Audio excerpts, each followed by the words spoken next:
Fortano, olha só, quando a gente trabalha com matéria informática, tem uma coisa que é fundamental para que você use o computador. Exatamente, estamos falando do sistema operacional, dessa plataforma, dessa base que sustenta todos os serviços e recursos para que você possa, de fato, usar o computador. Mas o que o sistema operacional faz? Quais são as suas funções mais específicas e como ele cai em prova, efetivamente? Quando a gente fala em sistema operacional, sempre é bom lembrar, você está falando do Windows, Linux, macOS, mas o que ele faz é simplesmente ser o principal programa dentro do computador. A função básica dele é controlar todo o computador, tornar o computador algo usável de fato para a gente no nosso dia a dia. Os primeiros computadores, eles foram pensados na forma de um hardware, sem um sistema. Na verdade, é a briga entre o Mark II e o ENIAC. O primeiro ele veio justamente sem o sistema operacional. O que veio logo na sequência já tinha a ideia de um sistema operativo nele, que não precisava ficar trocando. Por quê? Inicialmente a ideia era, ele fazia os cálculos. E toda vez que você quisesse fazer algo, você tinha que inserir dizendo o que você queria fazer, porque o computador não sabia, não tinha nada para fazer. Ele era só o hardware, era só uma calculadora mesmo. Era só um conjuntinho de botões ali que você tinha que ir lá, apertava e ele produzia o resultado. Então não tinha um sistema operacional. Se você pegar uma calculadora padrão, uma calculadora científica também, ela não tem sistema operacional. Ela é um circuito eletrônico e de acordo com a combinação de teclas que você pressionar, ela vai produzir o resultado. Mas ela não tem um sistema que controla ela. A programação dela é toda em hardware. Então ela é programada sim, mas é uma programação em hardware, eletrônica mesmo. Então ela tem uma lógica dentro dela. Agora um computador, ele foi pensado inicialmente para ser algo mais genérico. Ou seja, que eu colocasse ali o hardware para atender demandas, para fazer determinados ciclos de processo, mas que alguém precisaria dizer o que de fato ele iria fazer. Então aí entrou justamente a ideia de sistema operacional. E também para poder simplificar um pouco a coisa. Por quê? Eles já não tinham de cara a ideia de fazer um editor de texto, fazer um editor de imagem.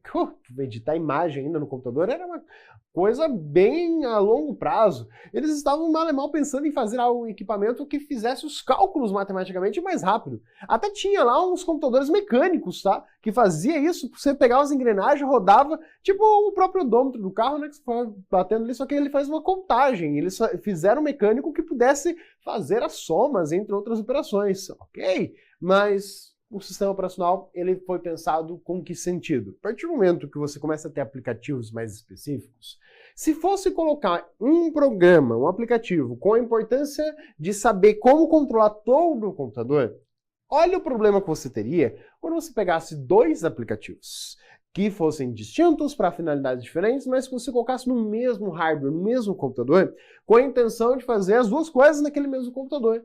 Então, eu quero alguém que vai editar texto e eu editar imagem no mesmo computador. E o editor de texto tendo que controlar todo o computador e o editor de imagem também. Opa! Fora o conflito que eu vou ter de duas estruturas controlando o computador, eu tenho outro problema nessa circunstância. Qual é o problema? É quando você pega o seu computador e ele vai ter um espaço de armazenamento pequeno. Principalmente tem que pegar isso, a evolução da informática. Então não tinha muito espaço. O que acontece quando tem pouco espaço? Eu tenho que pensar em estratégias. Então eles pegaram e pensaram assim, bom, em vez de cada um desses aplicativos saber como controla de cima e embaixo todo o computador, vamos simplificar? Vamos fazer com que esses aplicativos sejam, de fato, a ideia de aplicativos, e eles façam o que eles precisam, que é a parte funcional, editar texto e editar desenho. O que é comum, que seria a parte de controlar o computador, o hardware, vamos colocar um terceiro na brincadeira e ele vai saber fazer a mesma coisa. Então, em vez de ter duas informações, né, dela ter duplicada, eu pego uma informação só num cara responsável por fazer isso e aí possibilito, sobra espaço para colocar um terceiro programa e aí esse principal ali controlando tudo o que cada um desses três aplicativos iriam precisar. É aí que nasce a ideia. A própria concepção do driver vem juntamente com isso. Ou seja, tentar guardar o mínimo possível de informações dentro do computador, quando necessário, apenas trabalhar com elas. E aí justamente nasce essa ideia do sistema operacional. E aí a gente tem no mercado o Windows, Linux, o macOS, como os populares grandes sistemas operacionais modernos. Mas cuidado com alguns nomes, como Solaris, que não é um sistema operacional mais típico para servidores. O Chrome OS ele é encontrado em computadores chamados Chromebook. Inclusive aqui no estúdio a gente usa um desses. Ele é mais barato, sim, mas a ideia dele é se basear na nuvem. Então ele é um sistema operacional baseado em nuvem. E aí você tem, por exemplo, o Windows Azure, que é outra plataforma com a mesma ideia, só que um pouquinho diferente ainda. E o Android, sim, o Android é um sistema operacional, assim como o iOS, presente nos iPads, no iPhone. Então são sistemas operacionais, eles controlam a estrutura básica do dispositivo. Legal. E quando a gente olha para um sistema operacional, a gente pode destacar duas partes funcionais dele importantes. A gente pode falar do núcleo e da interface. Tem outras, mas a gente vai falar dessas duas que são as mais tradicionais de prova. Primeiramente, falando do núcleo do sistema operacional. O que é o núcleo do sistema operacional? É a parte mais importante que ele possui. É aquela parte que vai fazer todo esse controle essencial. Então é a parte interna do sistema. Nós como usuários não temos um contato direto com ela efetivamente. É o sistema funcionando ali mesmo, fazendo tarefas que a gente nem imagina que às vezes ele está fazendo. E aí, algumas a gente precisa conhecer. Pensa assim, o sistema operacional é aquela camada, é o recheio que existe entre o computador, o hardware, e os aplicativos que vão executar tarefas específicas. Então o sistema está ali no meio. Toda vez que um aplicativo ele for aberto, ele precisa ser aberto, executado, carregado. Ele vai pedir para fazer alguma coisa no hardware, como por exemplo, ele exibir a tela dele, ele não vai direto falar com o hardware. Toda operação que o aplicativo faz, ele vai pedir para o sistema operacional executar. Porque o aplicativo não sabe como conversar com o hardware. Então o aplicativo fala, viu, sistema operacional, eu preciso que você exiba isso aqui na tela, tá? Aí o sistema operacional vai pegar isso aí e vai conversar com o hardware e falar, preciso mostrar isso aqui na tela, dessa forma, e assim por diante. Da mesma maneira, pensa assim, você está com dois programas abertos. Agora, assistindo a essa aula, às vezes você está assistindo com o navegador e já digitando isso no Word, por exemplo. Agora imagine que você está com Word e Excel, cada um ocupando metade da tela do computador, os dois abertos ali bonitinho, e você começa a digitar alguma coisa. A informação que você está digitando, que você como usuário está interagindo com o hardware, ela vai ser enviada para os dois equipamentos, para os dois softwares ao mesmo tempo? Não, ela é enviada só para um. Ela não vai colocar no texto, na planilha e no documento. Ela vai jogar para um deles. Qual? Aquele que você em algum momento selecionou como ativo. Tanto que a janelinha fica colorida, né? Destacando, o outro fica com tons de cinza, as bordas pelo menos. Fica mais opaco, né? Aquele brilho mais apagado. É um brilho maior, mas na verdade ele fica mais opaco a imagem. A ideia justamente é que eu, como usuário, fui lá interagir com o hardware e disse para o sistema operacional, sistema operacional, é esse aplicativo aqui que vai receber as próximas informações que eu vou inserir no hardware. Então, pega ali a informação que entra no hardware, o sistema operacional vai levar para o aplicativo que estiver selecionado em primeiro plano, e assim por diante. Então, você percebe que, como usuário, a gente está interagindo sempre com o hardware. E o sistema operacional pega aquelas informações que estão entrando e vai levar elas ao aplicativo de destino. Isso aí é o que a gente chama de gerenciar a entrada e saída. Então, quando você vê um E/S ou I/O dentro da informática, né, que é a abreviação que a gente tem aqui nesse cenário, também pode ser assim em inglês, né, o input output, você está descrevendo aqui a ideia do sistema fazer isso. Saber direcionar informação que está entrando no hardware para qual aplicativo e de qual aplicativo como ele vai estar representando e quem tem preferência para representar e assim por diante. Então ele gerencia essa entrada e saída de informações. Outra parte importante é justamente o próprio processo de abrir o programa. Bom, o que é abrir um programa, abrir um documento? É ler ele do HD e trazer para a memória principal. Ou seja, fazer o gerenciamento de memória. Você sabe, por exemplo, quanto da memória um programa consome. Você vai ali, abre o gerenciador de tarefas no Windows, aperta ali Ctrl+Shift+S no seu teclado e vai mostrar, olha, determinado programa, o navegador de internet está consumindo tantos gigas de RAM, tantos megas de RAM. Você sabe o quanto, mas você não sabe exatamente qual posição da memória, qual velocidade, quando ele tem que tirar dali e colocar em outro lugar, quando ele fala, pô, eu não tenho memória suficiente, eu preciso gerenciar isso através da memória virtual. Então todo esse gerenciamento de memória, tanto da memória principal de um modo mais amplo, falando aí da cache, da memória RAM, como da estrutura da memória virtual, como a própria ideia de buscar e como salvar as informações dentro do disco, tudo isso é responsabilidade justamente desse cara, do sistema operacional, mais especificamente na figura do kernel, do núcleo, porque a gente não vê exatamente essas coisas. Ele está fazendo. A gente tem uma noção breve sobre isso. Ele também é responsável por gerenciar o processador. Então, quando a gente olha em CPU, cuidado, que é o processador. Pode aparecer a sigla em português. Unidade Central de Processamento, UCP. Então, pode aparecer escrito aqui UCP, principalmente CESP, que é uma banca que gosta de traduzir as coisas. Então, você tem aqui a referência a ele. Como? O processador, ele recebe várias instruções. Só que as instruções precisam vir junto de uma prioridade. Por quê? Para que ele saiba o que eu tenho que fazer primeiro, caso tenha que escolher entre uma atividade e outra para ser processado. Quem define essa prioridade, quem controla a prioridade do processador, é justamente o sistema operacional. Então, o processador ele tem a unidade de controle dentro dele, mas ela vai se basear nas prioridades apresentadas pelo núcleo do sistema operacional, pelo kernel. É ele que informa isso através dessa status, dessa estrutura chamada prioridade do processo. Também é importante observar que, como é o sistema operacional que está conversando com as peças, o sistema operacional ele tem que saber como conversar com elas. Então é ele quem vai precisar diretamente dos drivers dos dispositivos. E aqui é meio redundante falar assim, mas as bancas usam essa forma de expressão, né? Falar que ele gerencia os drivers de dispositivos. Mas se é driver, é de dispositivo, porque é a informação de como aquela peça funciona. Então o sistema operacional precisa saber o manual de como a peça funciona para então usar aquela peça de um modo básico e direto. Agora, olha um conceito importante que tem aparecido nas provas recentemente, aprofundando um pouco mais a concepção do que é o kernel. Quando a gente fala em kernel, é o núcleo do sistema operacional, a parte mais importante, tá? Então a gente falou de núcleo do sistema, mas ele tem essa nomenclatura específica. A kernel, kernel, não interessa, o que interessa é que você decore. É o nome dado ao núcleo do sistema, a essa parte mais importante dele.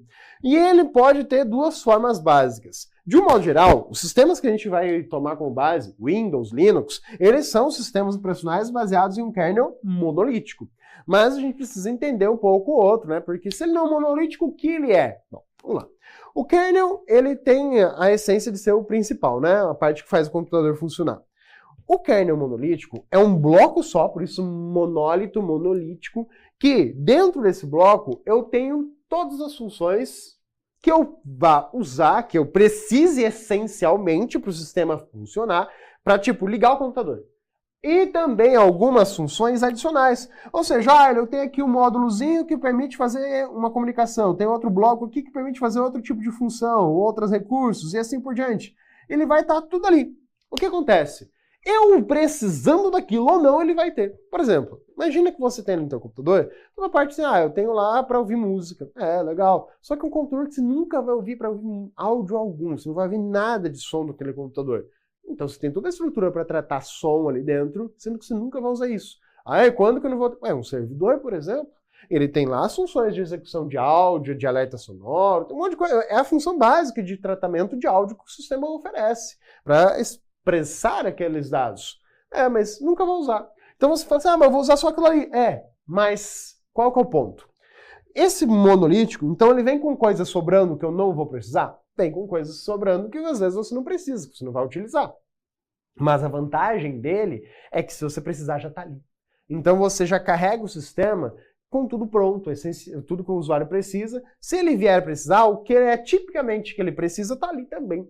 Então, para o usuário doméstico, é melhor um sistema assim. Por isso, Windows, Linux, eles são tipicamente sistemas monolíticos. Embora do Windows é um pouco complicado você falar sobre o kernel dele, porque o Windows é um sistema proprietário, é uma caixinha preta que a gente não sabe exatamente o que está ali dentro, mas você vai pelas concepções básicas. Tem um monte de coisa lá dentro que você nunca usa? Tem. Então, ele é um monolítico.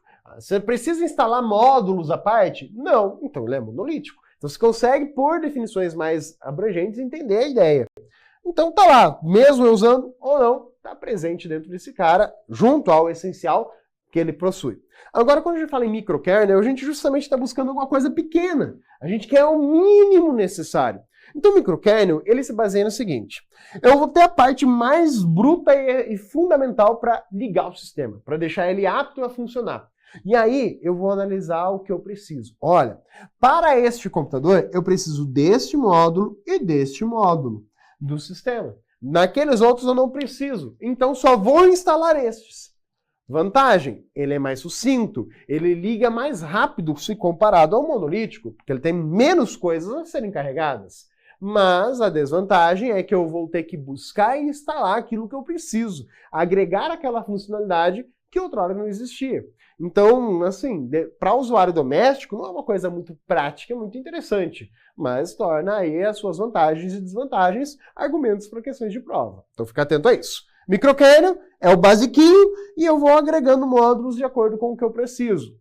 Se eu não preciso, não precisa estar instalado. O monolítico tem o que eu preciso e o que eu não preciso também. Aí ele demora um pouco mais para ser carregado por ser maior, tende a ser um kernel maior. E ainda assim, quando a gente fala em kernel maior, depende muito do sistema operacional. Certo? Para ter uma noção, O kernel do Linux.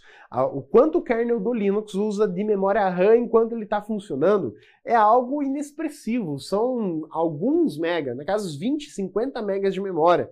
Enquanto, claro, o Windows é um pouco mais robusto. Mas robusto em termos de exagero, tá? Porque o Linux funciona com as mesmas funcionalidades, mas muito mais enxuto, né? Então, um certo cuidado nessa caracterização. Então, tanto o Windows quanto o Linux são monolíticos. A ideia de microkernel é agregar aí elementos adicionais, é mais conceito mesmo dele que cai do que exemplos. Agora, olha só, quando a gente fala em kernel, nomes, no Windows, o nome do núcleo do Windows é NT. Tanto que se você for pegar a primeira versão lá no Windows, Windows 3.11, era o 3.11 o quê? Era a versão 3.11 do NT.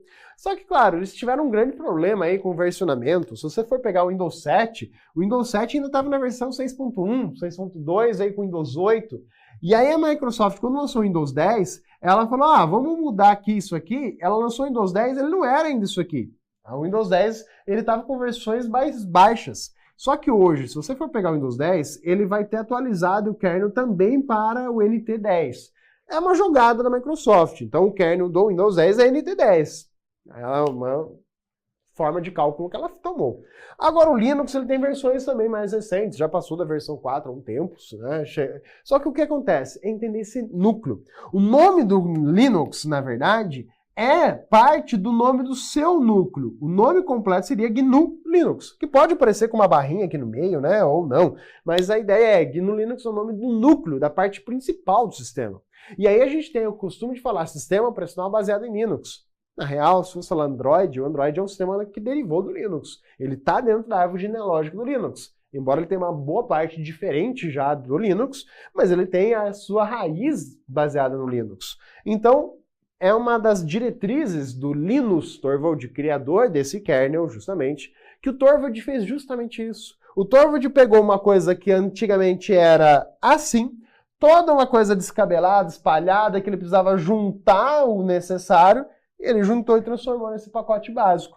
E aí essa estrutura ele chamou de Linux. Na verdade não chamou, né? Deram um nome em homenagem a ele. E falou, então tá, beleza, já que vocês quiseram. E aí ele trouxe o projeto GNU. Por quê? A sigla GNU significa GNU is not Unix. Ou seja, ele colocou como nome um nome recursivo, que se refere a ele próprio, e que este nome simplesmente indicasse mais visivelmente para o mundo que o Torvald havia criado não era meramente uma variante, uma versão do sistema operacional Unix que existia na época. E ainda existe, tá? O Unix está ali presente no mercado. Ele criou algo novo, algo diferente, fazendo isso, transformando aquele microkernel numa coisa unificada. Então, o Linux é essa proposta que o Torvalds trouxe diferente, né, dentro do mercado. Então, um certo cuidado com a nomenclatura efetiva que a gente tem. Agora, quando a gente fala no sistema, além da parte interna, além desse núcleo robusto, principal, de todo o seu sistema e controle, nós temos a parte da interface. Essa parte da interface, o que ela oferece para a gente? Essa parte da interface ela traz a forma de comunicar com o usuário, expressar o que o sistema vai apresentar de resultados, como também de inserir dados para que o sistema possa trabalhar com eles. Essa interface ela tem duas formas básicas. Ela pode ser uma interface textual, também chamada de interface não gráfica, ou ela pode ser tomada como interface gráfica. Então ela traz essa proposta, eu tenho um sistema com interface gráfica. Legal. O que você vai perceber dentro desse cenário é o seguinte: quando você olha para a interface textual, ela vai ter o mais simples dos ambientes. É uma telinha preta, ou de outra cor, os primeiros eram uma telinha verde. Tá? Então você tem lá a telinha preta e que o usuário vai interagir com ela, e aqui vão pegar justamente o usuário interagindo, por meio de comandos, linhas de comando, onde que ele digita ali, eu quero fazer isso, quero fazer aquilo. A interface é extremamente simples, não tem nenhum complemento, nada, ela é leve, rápida para carregar, show de bola. Só que perceba que quanto mais simples a interface, maior conhecimento o usuário tem que ter.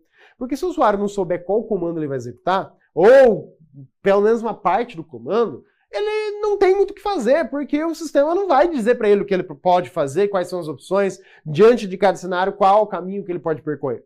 Não tem, mas é uma interface simples, mas complexa para o usuário e simples de interagir com ele.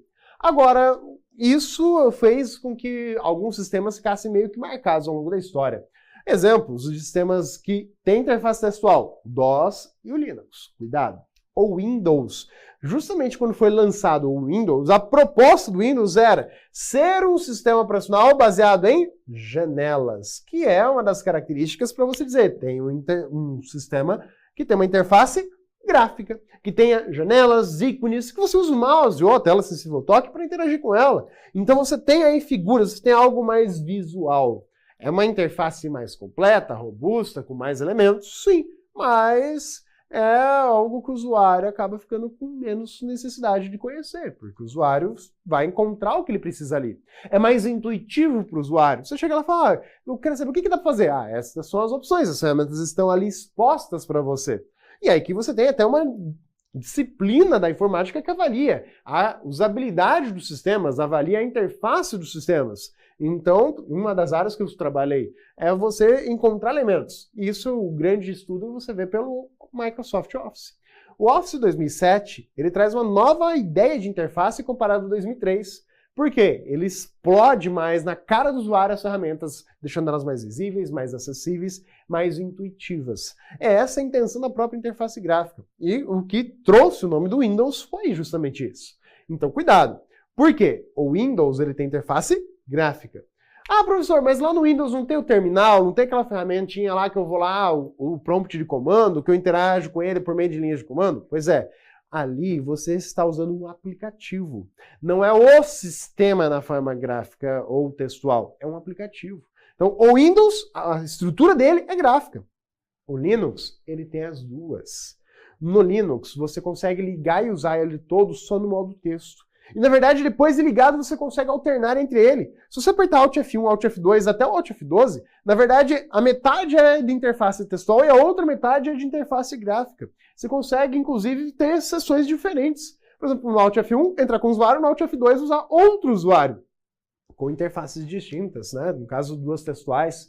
E aí a ideia é justamente você articular com isso. Então, o Linux ele tem as duas formas de interface, diferente do Windows, que é gráfica. E aí você vai ouvir falar do gerenciador de interface gráfica. Essa estrutura é o que apresenta ali para você ferramentas, funcionalidades que vão justamente mostrar mais como a interface funciona, a cara dela de fato. O que a gente pode destacar ainda aqui é o seguinte, o Windows ele só tem uma cara, ele só tem uma interface gráfica, ele só tem um Aero. O que é esse Aero? É justamente o gerenciador de interface dentro do Windows 7, dentro do Windows 8. No Windows 10, a Microsoft ficou meio que naquela, o que eu mudo como nome, né? Na verdade, em termos de nomenclatura, tá? Vou colocar aqui, ó.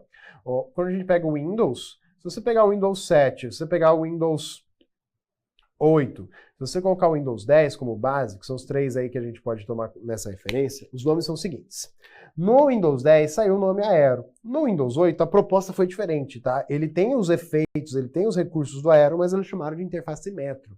No Windows 10, ferrou. No Windows 10 eles lançaram meio que sem nenhum nome, aí depois começaram a chamar de interface Modern, que é a ideia de moderna, aí últimas atualizações eles lançaram lá com uma nomenclatura, que é a interface Fluent Design.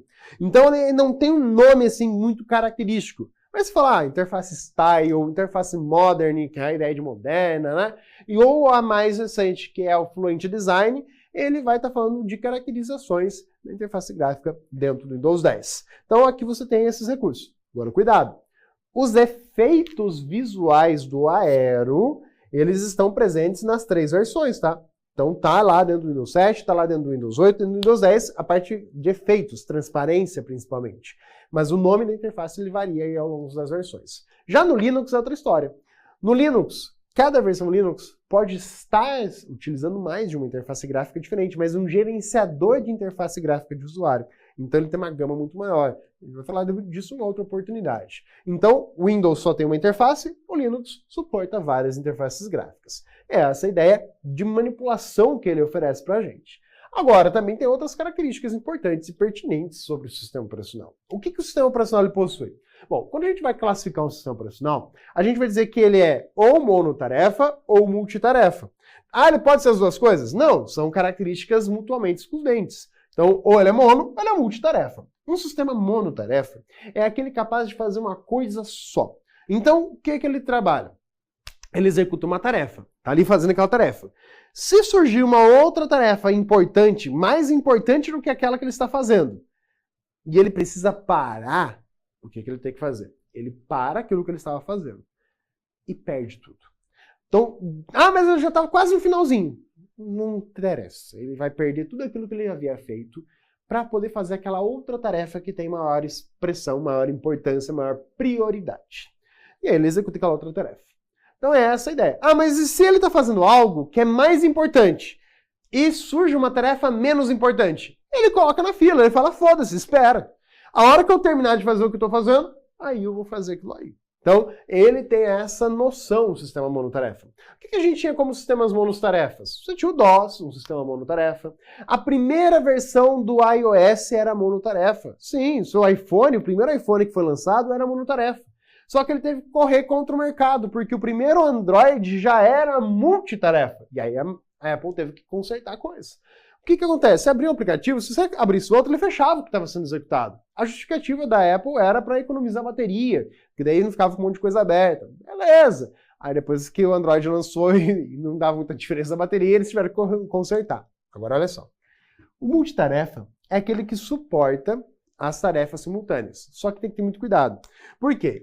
Pode ser que você pegue um multitarefa que não faça de fato as coisas, mas que pareça fazer. Que aparente fazer mais de uma coisa ao mesmo tempo.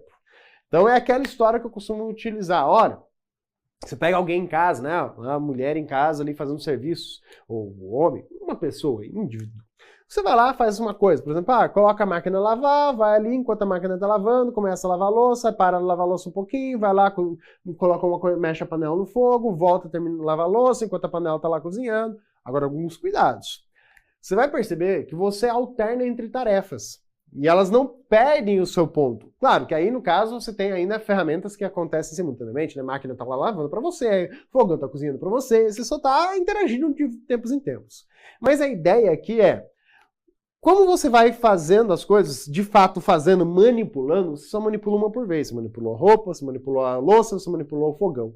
E aí você alterna rapidamente entre essas tarefas. Ao final do processo, dá a impressão que você fez um monte de coisa ao mesmo tempo. Essa é a ideia de um sistema multitarefa. Isso lá atrás, quando você só tinha uma coisa por vez. Agora, com os processadores atuais, você tem mais de um processador trabalhando simultaneamente. São 2 processadores ou mais simultaneamente. É a ideia de pegar um casal. É pegar 2 pessoas ou mais, que a gente tem isso dentro do computador, que vão trabalhar de fato. Então você fala, você vai fazer isso, você vai fazer aquilo e o outro vai fazer outra coisa. Que legal, cada um faz uma coisa distinta. Pode sim ter situações em que uma pessoa está fazendo uma tarefa que vai chegar num ponto que ela, para poder dar seguimento ao que ela estava fazendo, ela precisa de uma resposta, precisa de um dado, de uma tarefa que estava sendo executada por outra pessoa. Então ela vai parar, vai esperar. Claro que ela pode parar essa aqui, deixar ela de ladinho separado e pegar uma outra tarefa e ir executando enquanto você não responde para ela o que ela precisava. E é assim que funciona. Eu consigo alternar entre as tarefas, mesmo tendo 2 ou mais processadores, né, executando realmente a coisa. Então, um sistema multitarefa é aquele que aparenta, ou de fato faz 2 ou mais tarefas simultaneamente, e aí é o que a gente tem hoje nos sistemas modernos. O Windows, o Linux, o macOS, o Android, o iOS hoje são sistemas operacionais multitarefa, sem problemas. Você vai perceber que você consegue alternar, você tem lá janelinhas de programas diferentes, você alterna entre elas, tanto no Android, como no iOS, como no próprio computador com Windows. Você vai lá no Windows Alt Tab, você tem um monte de coisas acontecendo. Isso sem contar em outras coisas. Então, a ideia de um sistema multitarefa. Agora, você também pode falar que o sistema é monousuário ou multiusuário, também são mutuamente excludentes. Muito cuidado. O fato de ser monotarefa significa que é monousuário? Não. Posso ter um sistema que é multitarefa monousuário? Posso. Posso pegar um sistema multitarefa multiusuário? Sim. Agora, claro, né, o mono, multi fica estranho, mas a ideia é justamente essa. Uma coisa são as características mono, outra coisa são as características são de tarefas, outras são de usuários. Então, separar isso aqui e uma não implica diretamente, necessariamente na outra. Então, quando você fala ali em monousuário, o que é o sistema monousuário? É aquele sistema que vai ter mais de um usuário cadastrado, tá? O sistema monousuário, assim como o multi, os dois possam ter mais de um usuário cadastrado. Olha a maldade da questão. Cadastrado pode ter? Pode. Só que no mono, só um usuário pode usar a sessão por vez. E aí lembrar que sessão aqui, ó, é sessão de usuário, é sessão ativa de sistema. É login e senha que você vai realizar. Então o sistema monousuário é você ali com o seu usuário sozinho. Se outro usuário quiser usar o sistema, que pode estar cadastrado outro, o que está atualmente em funcionamento tem que encerrar as suas atividades obrigatoriamente. Ou seja, o logoff é obrigatório para que aquele outro usuário possa utilizar o sistema. É mais ou menos você pensar no próprio Windows, só que está usando ali, em vez de trocar de usuário, só a opção efetuar logoff.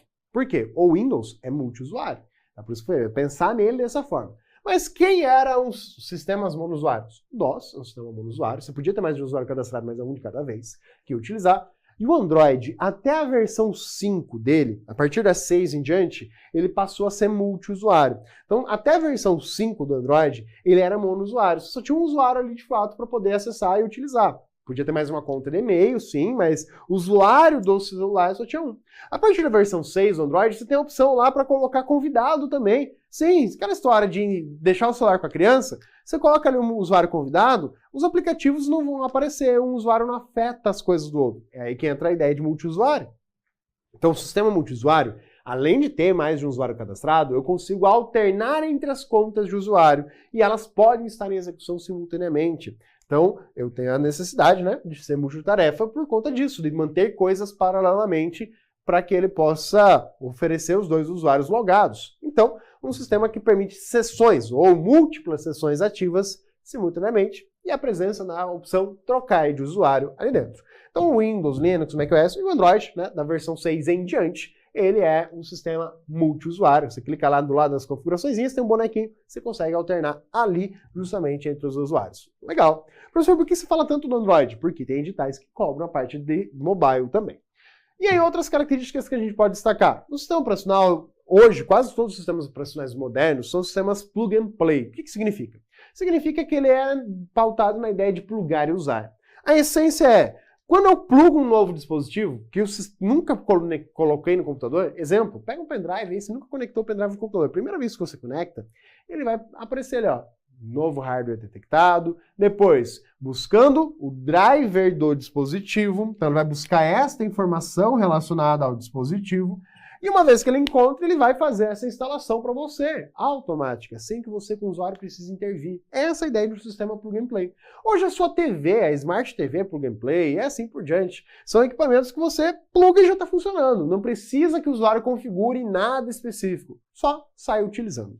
Outra característica que as provas batem é falar, olha, eu tenho um sistema operacional 32 bits e eu tenho um sistema operacional 64 bits. O que tem de diferença? Tem diferença no desempenho? Muito pequena. Porque 32 e 64 bits é a quantidade de endereços que eu consigo identificar. Ou seja, o meu registro, a minha linha de dados, ela é uma linha curtinha e comprida. É isso que você tem. Uma de 32 bits ou de 64 bits. Agora você faz um cálculo de probabilidade. 2 elevado a 32 dá ali os 4 bilhões. 2 elevado a 64 é como se você pegasse 4 bilhões vezes 4 bilhões. Então, é um vezes o outro, né? Porque é 2 a 32 vezes 2 a 32. Então, seria um 16, sei lá o que aí, né? Para calcular. Então, justamente, é a quantidade de possibilidades. Então, desempenho não muda muita coisa. Não, mas tem que ter cuidado. Um sistema 64 bits, se eu instalar o sistema operacional 64 bits, por exemplo, o Windows 10 é padrão 64. Se você pegar o Windows 7, você tem que escolher se é 32 ou 64. Se eu pegar um sistema que é 64, eu consigo pegar aplicativos 32 bits ou 64 bits e executar tranquilamente, porque ele tem um endereço maior, então se alguém usar o endereço inteiro, beleza, tá ali. Se for usar só uma parte, também pode usar, porque eu tenho uma estrutura que posso trabalhar com algo maior. Agora, se eu pegar um sistema que é 32 bits, eu consigo executar aplicativos 32 perfeitamente. Agora, se eu tentar executar um aplicativo 64, eu só consigo identificar isso aqui. O 64 falta, não consigo pegar aquilo ali. Então, o que eu tenho que fazer? Não vai funcionar. Então, o sistema 64 suporta aplicativos 32 a 64, sistema 32 somente aplicativos 32. Mas, cuidado, a ideia desse cálculo de possibilidades que eu falei vai influenciar na quantidade de memória RAM detectável. Num computador, você pode até colocar 4 GB de RAM, mas se você colocar um sistema operacional 32 bits, ele só vai ler 3 desses gigas. Ele não vai ler os 4. Por quê? Simplesmente ele não vai acessar todos aqueles dados. É limitação dele. E ele vai mostrar para você, tá? Ele vai usar os 4 de fato. Mas pensa assim, até 4 GB ele trabalha? Se você for calcular, dá 4 bilhões. Então vai dar ali certinho os 4 GB de RAM. Mas é que 3 GB ele vai usar para oferecer, mas uma parte ele vai reservar para comandos e tudo mais. Então ele só vai trabalhar de fato com 3 GB de memória RAM. Já o sistema 64 bits, ele vai permitir você trabalhar com memórias muito maiores tranquilamente, beleza? Vamos treinar um pouquinho, ver como que isso aqui tudo cai nas suas provas? A primeira questão é: acerca dos ambientes Linux e Windows, julgue o item que se segue. O Linux kernel forma a estrutura do sistema operacional Linux? Sim, o kernel do Linux é o próprio núcleo dele, aí sim, corretamente. O sistema operacional Windows possui funções e características que o diferencia de outros tipos de programas. Indique qual das alternativas abaixo não faz parte das funções típicas do referido sistema. Qual o referido sistema aí que ele pontuou? O Windows, né? Ele fala gerenciar os recursos de hardware para que todas as tarefas possam ser executadas. Isso aqui é característica do sistema operacional. Permitir a instalação e inicialização, ou seja, controlar parte dos aplicativos, né? Também uma função do sistema. Coordenar e supervisionar a ação do hardware, permitindo que todas as partes do computador possam se comunicar. Necessário, né? A ideia dele controlar o computador como um todo. Permitir o funcionamento de periféricos, como impressora, HD, mouse. De novo, conversar com o hardware. Navegar na internet. Peraí. Navegar na internet é função do sistema operacional ou de um aplicativo específico? É de aplicativo específico, do navegador. Então não é função do sistema operacional navegar na internet. Portanto, correta alternativa aí. É isso, tá? A gente tem bastante coisas para trabalhar assim. Eu peguei algumas questõezinhas para abrir um pouquinho e simplificar outros elementos, mas que permitissem você ver o todo do sistema operacional. E aí sempre tem características específicas de cada um. O Windows e o Linux. Questões sobre o Windows são mais práticas, além de conceituais. Questões sobre o Linux são conceituais. Não tem muita coisa prática para cobrar, além dos comandos, que na verdade são cobrados mais de forma conceitual ainda do que forma prática. Beleza? Ficamos por aqui, até a próxima.